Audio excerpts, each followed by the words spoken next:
그리고 역사와 진실 앞에 당당했던 용기 있는 여성 이옥선.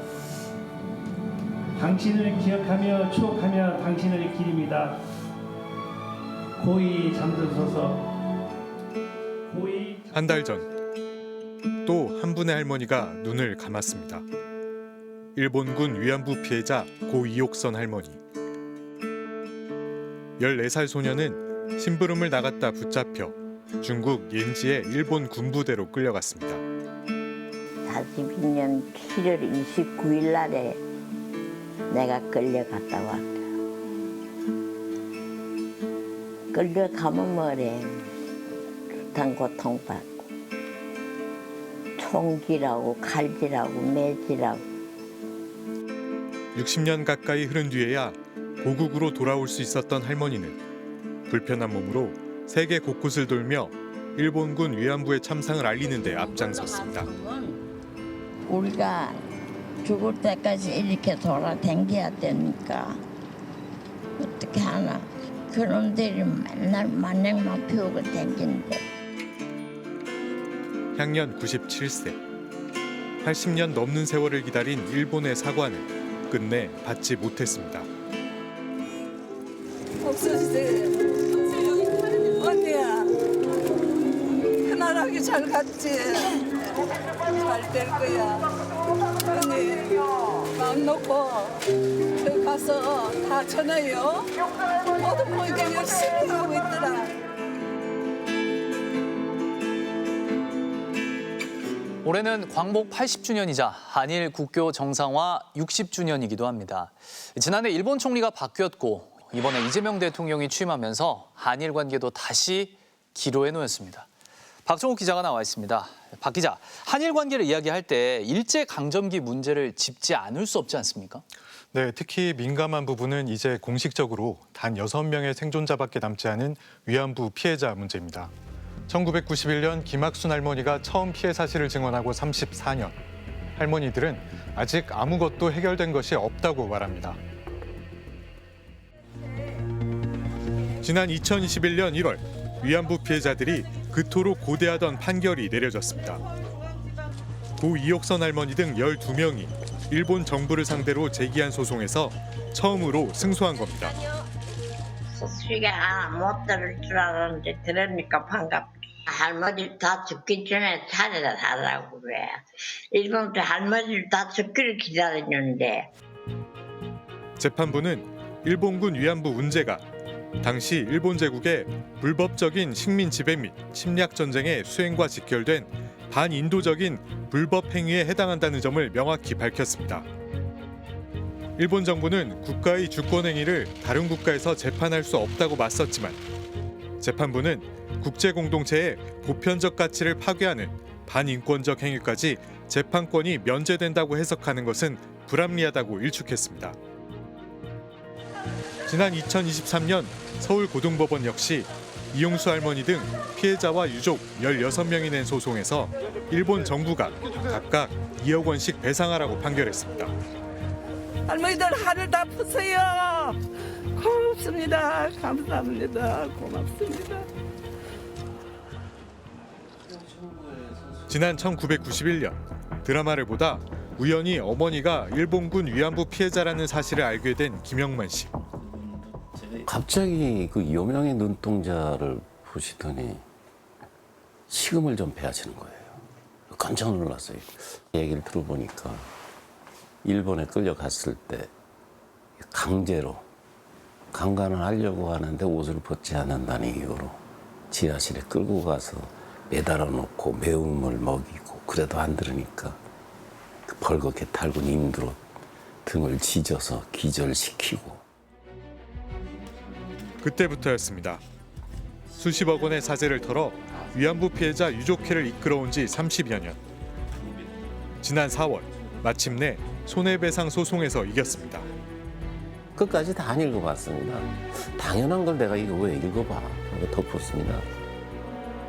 그거는 당연한 거라고 봅니다. 진즉 그렇게 했어야 되는 거예요, 한국적. 하지만 일본 정부는 세 건의 판결 모두 전혀 인정하지 않고 있습니다.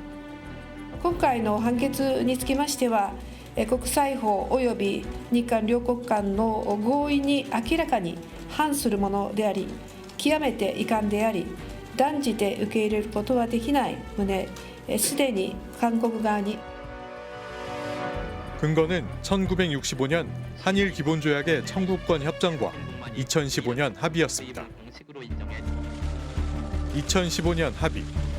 그해 연말에 열린 한일 외교장관 긴급 기자회견을 말합니다.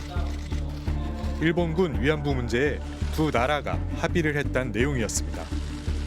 当時の軍の関与のもとに多数の女性の名誉と尊厳を深く傷つけた問題であり、かかる観点から日本政府は責任を痛感しています。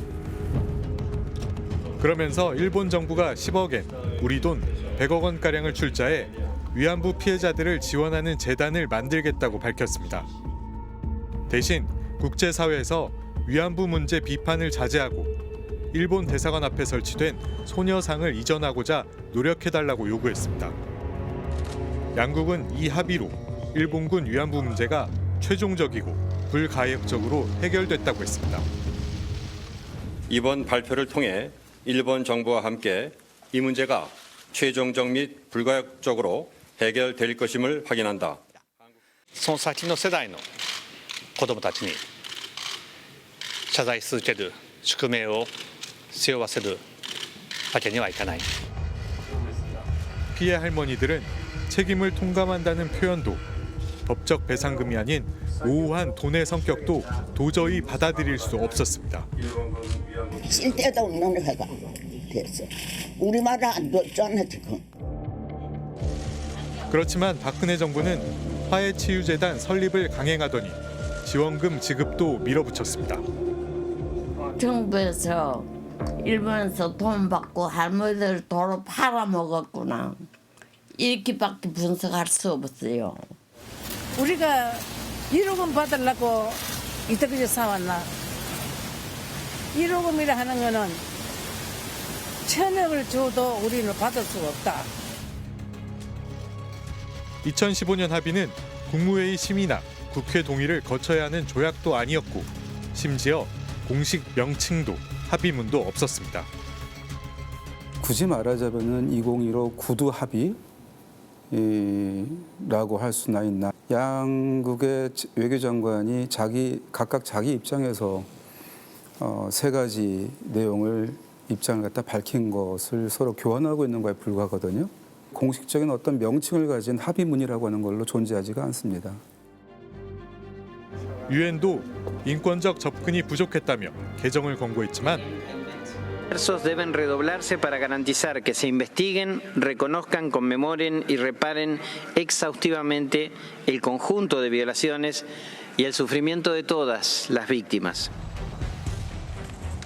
윤석열 정부는 일본 정부가 군 위안소를 설치한 것에 대해 사과했다며 일본을 옹호하는 듯한 모습을 보였습니다.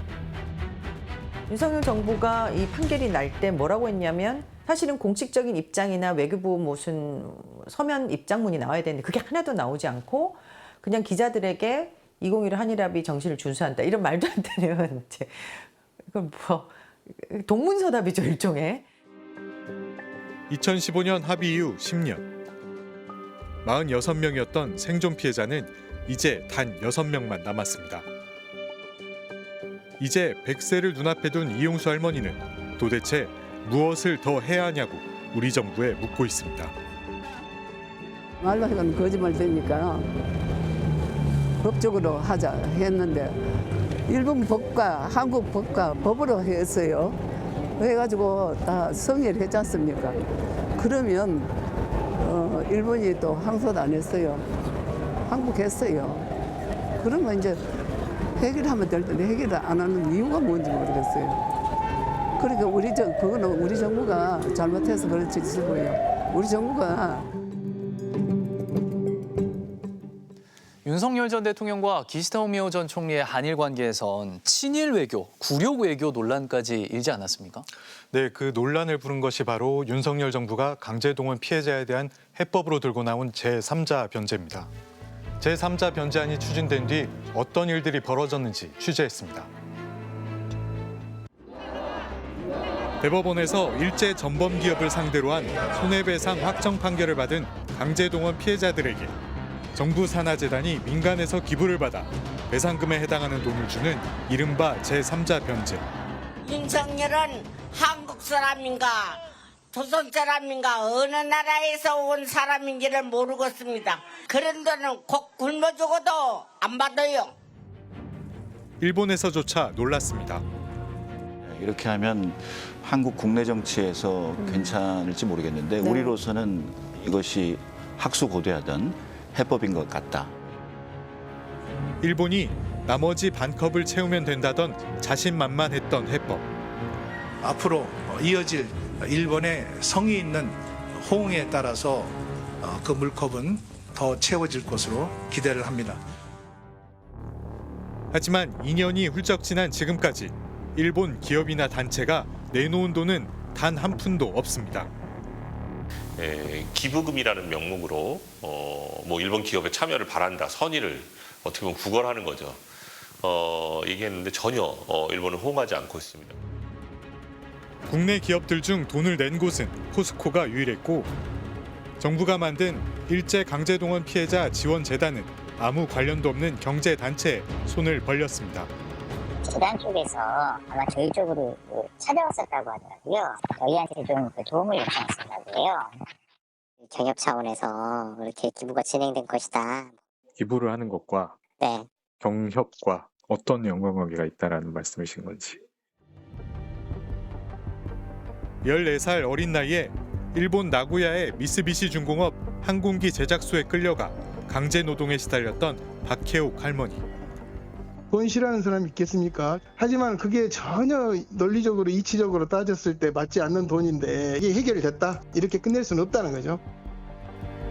역시 같은 곳에 끌려갔다 지진으로 목숨을 잃은 최정래 씨의 유족도 정체 모를 돈은 받을 수 없다고 분노했습니다. 나 그 돈 안 받고 안 받으란 게 그러면 우리 애기들 그 저기 두근 우리 고모님 살려내라. 나 그 말도 하고 싶어요. 그 말도 하고 싶어. 너희들이 데리갔지 않냐. 너희들이 데려갔다가 죽여갖고 뭔 소리 하고 있냐. 2018년 이후 대법원에서 손해배상 확정 판결을 받은 일제 강제동원 피해자나 유족은 모두 67명. 이 중 제3자 변제금을 받아간 사람은 22명뿐입니다. 미안하기는 그냥 오히려 다된 밥에 채를 뿌리려고 하는 걸 보니까 정말 이게 내 나라인가. 그러니까 일제 피해자들이 간혹 하는 말이 대한민국은 해방을 맞았는지 모르겠지만 일제 피해자들은 아직 해방을 맞지 않았다. 재단이 제3자 변제를 밀어붙이며 유가족 사이에 갈등이 빚어지기도 했습니다. 지난 1941년 17살의 나이에 일본 제철소에 끌려갔던 이춘식 할아버지. 전범 기업의 만행을 알리기 위해 가장 앞장서 싸웠습니다. 그건 일본에서 다육고 보상을 해야 돼. 우리나라에서 보상을 해서는 안 되지. 경우에 벌어지고 그 뜻이 안 맞지. 그런데 지난해 10월 알츠하이머 진단을 받고 요양병원에 머물던 할아버지가 제3자 변제를 수용했다는 소식이 알려졌습니다. 알고 보니 재단에서 병원까지 찾아와 자필 서명을 받은 것이었습니다. 전혀 몰랐죠. 그때 할아버지의 그 상태가 그런 의사결정을 할 수 있는 상태였나요? 연필도 못 주셔. 그리고 이미 그 전에 선망증이 오셔서 그리고 사람을 알아보시는 것도 알아볼 때가 있고 못 알아볼 때가 있고 그러면 아버지가 본인의 뜻과 달리 제3자 변제를 받아들인 꼴이 됐다며 장남은 이에 동조한 동생들을 경찰에 고발할 수밖에 없었습니다. 끝까지 아버지 유지를 지켜드리는 것이 자식으로서 도리고 나 어쩔 수 없이 법에다 호소할 수밖에 없었다 그랬어요. 제가 오직하면은 피해자 지원재단이 아니라 가해자 대변인 노릇을 하고 있다고 생각했겠습니까? 일본 홋카이도 북단의 작은 마을 슈마리나이. 지난 1940년 전후 이곳의 댐과 철도 공사에 조선인 노동자 3천여 명이 강제 동원됐습니다. 영하 40도의 강추위와 폭설 속에서 혹독한 노역에 시달렸습니다. 공사하다가 떨어지는 사람이 있어요. 근데 그때 사람이 떨어지면 구조할 수가 없어요. 할 생각도 없고. 그러면 떨어졌던 사람들이 임주라고 불러요. 사람이 떨어지면 튼튼한 건물이 되겠다고 그런 미신 같은 게 있었어요. 이곳에 있던 한 작은 절에 이렇게 목숨을 잃은 이들의 위패와 유골이 잔뜩 쌓여 있었습니다. 한 승려가 인근 대나무 숲에 집단 매장돼 있던 유해를 발굴하고 유족을 찾아 나섰습니다. 그리고 지난해 9월 일본의 강제 노동을 담담하게 인정하는 박물관으로 새롭게 문을 열었습니다. 일제강점기 강제 동원된 노동자는 200여만 명, 일본군 위안부 피해자는 20만 명에 달하는 것으로 추산됩니다. 80년의 세월, 양국 정부가 국익이라는 미명 아래 고개를 돌린 사이 과거의 책임을 묻거나 이에 대해 사과를 한 쪽은 정부가 아니라 시민들이었습니다. 일본 정부가 조선 식민지 출신 노동자라는 단어를 한 10년 정도부터 쓰기 시작했었고요. 거기에 간제성이라는 게 완전히 떨어지고 있고 그분들이 어떻게 일본에 와서 아니면 다른 데 와서 끌려왔다가 강제노동 당했다는 것은 하나도 느낄 수가 없습니다. 피해자로서 우리가 좀 앞으로도 기억해야 하는 것이 아닌가. 윤 전 대통령이 파면되자 일본 언론은 일본 정부 내부에서 훌륭한 대통령이었다며 아쉬워하는 반응이 나왔다고 전했습니다. 야당 대표 시절 역사의 정의를 저버리고 일본의 머리를 조아렸다며 제3자 변제안을 강하게 비판했던 이재명 대통령은 취임 첫날엔 국가 간 관계는 일관성이 중요하고 신뢰의 문제를 고려하지 않을 수 없다면서 사과할 것은 사과하고 협력할 것은 협력하는 합리적 관계가 되면 좋겠다고 밝혔습니다. 일본은 이제 올해 국교 정상화 60년이다 그래가지고 이 점에만 초점을 맞추어서 낙관적인 그러한 한일 관계를 제시를 하면서 모든 문제는 역사 문제는 다 풀었다. 우리에게는 그러한 역사 인식을 공유할 수 없는 상황에 아직은 있다라고 하는 거죠. 이거를 우리는 문제를 제기하지 않을 수 없다라고 하는 것이 우리 국민의 입장이어야 된다라고 생각합니다.